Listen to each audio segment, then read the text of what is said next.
الحمد لله نحمده ونستعينه ونستغفره ونؤمن به ونتوكل عليه ونعوذ بالله من شرور أنفسنا ومن سيئات أعمالنا من يهده الله فلا مضل له ومن يضلله فلا هادي له وأشهد أن لا إله إلا الله وحده لا شريك له وأشهد أن سيدنا ومولانا محمدا عبده ورسوله أما بعد فأعوذ بالله من الشيطان الرجيم بسم الله الرحمن الرحيم إن عدة الشهور عند الله 12 شهرا في كتاب الله آمنت بالله صدق الله مولانا العظيم وصدق رسوله النبي الكريم ونحن على ذلك لمن الشاهدين والشاكرين والحمد لله رب العالمين۔ میرے واجب الاحترام عزیز سامعین حضرات، اللہ جل شانہ نے سال کو 12 مہینوں میں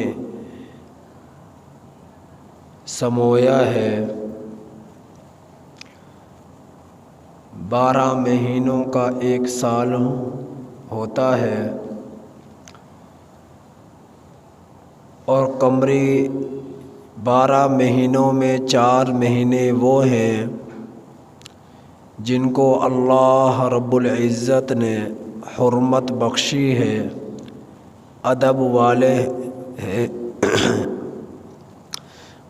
والے ہیں، احترام والے ہیں، اور زمانہ جاہلیت سے ہی ان 4 مہینوں کا ادب اور احترام کیا جاتا تھا۔ وہ 12 میں 4 مہینے ذوالقعدہ، ذوالحج، محرم اور رجب۔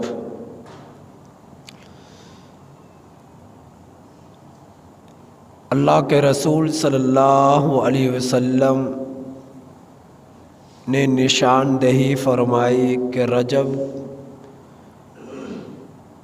وہ مہینہ ہے جو جمادی الاخری اور شعبان کے درمیان میں آتا ہے۔ لوگ مہینوں کو آگے پیچھے کر دیا کرتے تھے۔ اللہ کے رسول صلی اللہ علیہ وسلم نے رجب کے مہینے کی وضاحت فرما دی کہ جو شعبان اور جمادی الاخری کے درمیان میں مہینہ ہے وہ رجب ہے۔ تو ان 4 مہینوں کا ذکر اللہ نے قرآن میں 4 حرم سے فرمایا ہے کہ 4 حرمت والے مہینے ہیں، اور ان مہینوں کی تخلیق اللہ جل شانہ نے اس وقت سے فرمائی جس وقت سے اللہ نے آسمان اور زمین کو وجود بخشا۔ اسی وقت سے 12 مہینے بھی اللہ جل شانہ نے پیدا فرمائے۔ تو یہ 12 مہینے رب کی تخلیق کا ایک مظہر ہے۔ بالکل اسی طرح جس طرح اللہ سبحانہ و تعالیٰ کی بے شمار تخلیقات اس روئے زمین پر، آسمانوں پر اور فضا میں اور سمندروں میں آپ کو نظر آئے گی، جنہیں گننا چاہیں تو رب کی تخلیق کا شمار ہم کر نہیں سکتے۔ اس قدر اللہ رب العزت نے مخلوقات اور اپنی قدرت کی نشانیاں اس روئے زمین پر، آسمان پر، سمندروں میں، پہاڑوں میں، درختوں میں، پھل پھول میں، گھوڑے کھچر، جانوروں میں، انسانوں میں، جنات میں، چرند پرند میں، کاشتکاری میں، ان تمام چیزوں میں اللہ رب العزت کی جس قدر قدرت کی نشانیاں ہیں ہم ان کا شمار نہیں کر سکتے، اور سب اللہ رب العزت کی نعمتیں ہیں۔ اللہ جل شانہ نے جانوروں کے متعلق فرمایا والخیل والبغال والحمیر لترکبوها وزینہ، کہ یہ گھوڑا، یہ کھچر، یہ گدھا جن پر تم سواریاں کرتے ہو،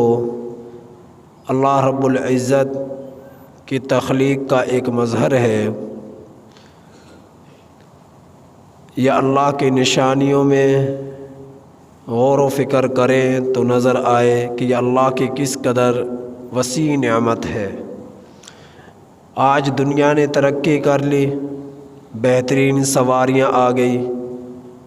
گھوڑے، گدھے، کھچر کی سواریوں کا رواج بہت کم ہو چکا ہے کہ ان پر سواری کریں، لیکن ایک زمانہ ایسا تھا کہ آپ کی زمین پر نہ بسیں تھیں، نہ کاریں تھیں، نہ ریل گاڑی تھی، نہ ہوائی جہاز تھے، نہ بحری جہاز تھے، کچھ نہ تھا، اور اس وقت لوگ اونٹ پر، گھوڑے پر، گدھے پر، کھچر پر سواریاں کیا کرتے تھے، اور اللہ رب العزت نے اس وقت اس زمانے کے اعتبار سے لوگوں کے لیے بہت بڑی نعمت ان کو بنایا، اور آج بھی ہے۔ آج بھی بہت ساری جگہوں پر مال اٹھانے کا، سامان اٹھانے کا اہتمام ان گھوڑے، گدھے اور کھچروں کے ذریعے سے لیا جاتا ہے۔ یہ اللہ رب العزت کی قدرت کی نشانیاں ہیں۔ اللہ رب العزت نے فرمایا وَسَخَّرَ لَكُمُ الشَّمْسَ وَالْقَمَرَ، کہ اللہ نے تمہارے تابع کر دیا سورج کو، چاند کو، ہر ایک اپنے محور کے گرد گردش کر رہا ہے، اور اپنے وقت پر سورج طلوع ہو رہا ہے، اپنے وقت پر سورج غروب ہو رہا ہے، اپنے وقت پر چاند طلوع ہو رہا ہے۔ سورج میں اللہ نے گرمی کو رکھ دیا، چاند میں اللہ نے ٹھنڈک کو رکھ دیا۔ سورج کی گرمی انسانی صحت پر اثر انداز ہوتی ہے، کھیتی باڑی، گندم، اناج، غلے، پھل پھول پر اثر انداز ہوتی ہے۔ سورج، چاند کی ٹھنڈک یہ بھی پھل پھول پر، سبزیوں پر اثر انداز ہوتی ہے، اور اس میں اللہ نے اپنی نشانیاں رکھی ہیں ایسے لوگوں کے لیے جو غور کر سکتے ہیں، فکر کر سکتے ہیں کہ یہ خود بخود یہ چیزیں پیدا نہیں کی گئی، یہ سب اللہ کی نعمتیں ہیں، یہ سب اللہ جل شانہ کی نعمتیں ہیں۔ اللہ جل شانہ نے درخت پیدا کر دیے، پھل پھول پیدا کر دیے۔ آپ گلاب کے پھول کو دیکھیے کہ اللہ رب العزت نے ان پھولوں کا ذکر قرآن کریم میں ارشاد فرمایا، گلاب ہی کے دو دو رنگ، کئی رنگ، گلاب ہی کا پھول آپ کو سرخ بھی نظر آئے گا، آپ کو سیاہ بھی نظر آئے گا، آپ کو پنک کلر کا بھی نظر آئے گا۔ تو کئی ایک ہی نام کے پھول کے اندر اللہ نے کلر، رنگ مختلف کر دیے۔ یہ اللہ رب العزت کی قدرت کی نشانیاں ہیں۔ تو اس قدر نعمتیں ہیں۔ سورہ رحمان، اللہ جل شانہ نے قرآن کی جسے زینت کہا جاتا ہے، قرآن کریم کی جسے دلہن کہا جاتا ہے، جس کی کوئی تلاوت کرے تو کرتا چلا جائے، جس کی کوئی تلاوت کو سنے تو سنتا چلا جائے۔ اللہ جل شانہ نے سورہ رحمان میں بار بار یہ ارشاد فرمایا ہے کہ فَبِأَيِّ آلَاءِ رَبِّكُمَا تُكَذِّبُونَ، تمہارے رب نے تمہارے اپنے وجود میں تمہارا رب نے تمہاری سواریوں میں، تمہارا رب نے تمہاری زمین میں، تمہارا رب نے تمہارے پہاڑوں میں، تمہارا رب نے تمہارے آسمان پر، تمہارا رب نے تمہاری سواریوں میں، تمہاری اولادوں میں، تمہارے کھانے پینے کی اشیاء میں بے شمار بطور نعمت کے تمہیں نے نعمتیں عطا فرمائی ہیں۔ کیا تم ان کو جھٹلا سکتے ہو؟ کیا ان کا انکار کر سکتے ہو؟ تم اپنے رب کی کن کن نعمتوں کو جھٹلاؤ گے؟ تو کسی کا انکار نہیں کیا جا سکتا، یہ سب اللہ رب العزت کی تخلیق کا مظہر ہے۔ تو جس طرح یہ اتنی نعمتیں اللہ کی تخلیق کا مظہر ہے، اسی طرح یہ 12 مہینے بھی اللہ جل شانہ کے پیدا کردہ ہیں، اور یہ خود بخود نہیں بن گئے، اللہ نے ان کو پیدا فرمایا ہے۔ ان 12 مہینوں میں 4 مہینے حرمت والے اللہ نے عطا فرمائے۔ تو جمادی الاخری کا مہینہ، اس مہینے کو جمادی الثانی بھی کہا جاتا ہے، اخری بھی دوسرا، ثانی بھی دوسرا، تو جمادی اس مہینے کا نام۔ تو اس کے آج 29 تاریخ ہو چکی ہے، اس کے 2 دن بعد رجب کا مہینہ شروع ہو رہا ہے، اور اللہ کے رسول صلی اللہ علیہ وسلم کی تعلیمات میں سے یہ ایک تعلیم ہے کہ جب رجب کا مہینہ شروع ہوتا، اللہ کے رسول صلی اللہ علیہ وسلم رجب کا چاند دیکھنے کے بعد پھر کثرت سے یہ دعا فرمایا کرتے تھے، اللہم بارک لنا فی رجب و شعبان وبلغنا رمضان۔ اے اللہ ہمارے رجب میں، ہمارے شعبان میں برکت عطا فرما، اور اس قدر برکت عطا فرما ہمارے لیے کہ ہم رمضان کو پا سکیں، رمضان کے رحمتیں اور برکتیں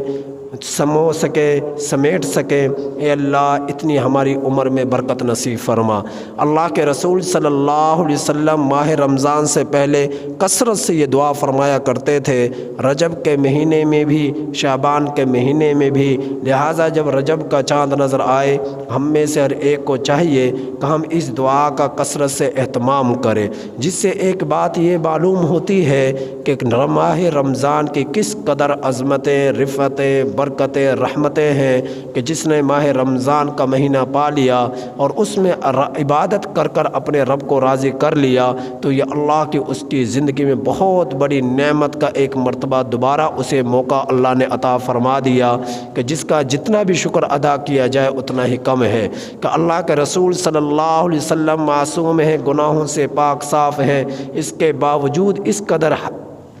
حریص ہیں نیکیوں میں، اعمال میں، اذکار میں، عبادات میں، کہ اللہ کے رسول صلی اللہ علیہ وسلم اپنے شوق کے ذریعے امت کو شوق دلا رہے ہیں، اپنے ذوق کے ذریعے امت کو ذوق دلا رہے ہیں کہ تمہارے اندر یہ جذبہ ہونا چاہیے، تمہارے اندر یہ شوق ہونا چاہیے، تمہارے اندر یہ للہیت ہونی چاہیے کہ تم اپنے رب کے عشق میں اور محبت میں اس قدر ڈوب جاؤ، اس قدر کثرت عبادات میں اختیار کرو کہ تمہارا رب تم سے راضی ہو جائے، اور دنیا سے جب تم جاؤ تمہاری پیشانی پر تر و تازگی ہو، تمہارے ہونٹوں پر مسکراہٹ ہو، اور جنت کی بشارتیں فرشتے لے کر تمہارے وجود کے سامنے حاضر خدمت ہوں، اور تم ہنسی ہنسی اس دنیا کو خیر باد کہہ کر آخرت کی طرف منتقل ہو جاؤ۔ تو اللہ کے رسول صلی اللہ علیہ وسلم نے اپنی زندگی میں وہ اعمال کر کر دکھلائے بطور امت کے لیے ایک میسج اور سبق کے، کہ ہم نبی تو معصوم ہے جس سے زندگی میں کبھی کوئی گناہ نہیں ہوتا، اور ہم جیسے نکمے اور کمزور انسان جو اللہ کے رسول صلی اللہ علیہ وسلم کے امت میں ہم الحمدللہ پیدا ہوئے، تو نہ جانے دن اور رات میں ہم سے کتنی خطائیں ہوتی ہیں، کتنے گناہ ہوتے ہیں، کتنے رب کے حکم ٹوٹتے ہیں۔ تو ہماری تو زندگی سر سے لے کر پاؤں تک پوری طرح گناہوں میں ڈوبی ہوئی ہے۔ ہمیں تو زیادہ ضرورت ہے کہ ہم ایسے برکتوں اور رحمتوں والے مہینے کے دنوں کو پالیں، راتوں کو پالیں، صبح کو پالیں، شام کو پالیں، کہ جس میں اپنے رب کی عبادت کر کر ہم اپنی مغفرت کے پروانے حاصل کر سکیں، مغفرت کے فیصلے کروا سکیں، رب کی خوشنودگی کے اپنے حق میں فیصلے کرا سکیں۔ ہمارے لیے تو زیادہ ضروری ہے، لہٰذا ہم میں سے ایک کو ان چیزوں کا شوق ہونا چاہیے کہ سال بھر میں ایک مہینہ اللہ نے ماہ رمضان کا عطا فرمایا، جس کا مقابلہ 11 مہینے نہیں کر سکتے۔ اللہ کے رسول صلی اللہ علیہ وسلم اس دعا کے ذریعے اس ماہ ماہ رمضان کے حصول کی تمنا اور شوق امت کو دلا رہے ہیں۔ تمہارے اندر یہ جذبہ اور شوق ہونا چاہیے کہ تم اللہ کے حضور کثرت سے دل سے یہ دعا کا اہتمام کرو تاکہ اللہ تمہیں زندگی عطا فرما دے۔ کہیں ایسا نہ ہو ماہ رمضان کے آنے سے پہلے تم مر جاؤ، تمہاری سانسیں جو ہے تمہارے وجود کو چھوڑ بیٹھیں اور اسرائیل علیہ السلام تمہاری روح کو قبض کرنے کے لیے آ جائیں اور برکتوں والے مہینے سے، رحمت والے مہینے سے، جہنم سے خلاصی کے مہینے سے تم محروم ہو جاؤ۔ لہٰذا اس دعا کو کثرت سے کرو تاکہ تمہارا رب تمہاری زندگی میں اتنی برکت عطا فرما دے کہ رجب کا مہینہ بھی پا سکو، شعبان کا مہینہ بھی پا سکو۔ اور اللہ کے رسول صلی اللہ علیہ وسلم رجب اور شعبان کے مہینے میں کثرت سے عبادت کیا کرتے تھے اور شعبان کے مہینے میں کثرت سے روزہ رکھا کرتے تھے۔ اور اللہ کے رسول صلی اللہ علیہ وسلم کے معراج کے واقعے کے بارے میں بھی روایات ملتی ہیں کہ 27 رجب کو اللہ کے رسول صلی اللہ علیہ وسلم کو زندگی میں واقعہ معراج پیش آیا۔ تو اس مہینے کے اندر اللہ نے برکتیں رکھی ہیں، لہٰذا اس مہینے کی قدردانی کرنی چاہیے، گناہوں سے بچنا چاہیے۔ اللہ پاک سے دعا ہے کہ اللہ تعالی ہم میں سے ایک کو ان تمام باتوں کی سمجھ نصیب فرمائے۔ وآخر دعوانا ان الحمد للہ رب العالمین۔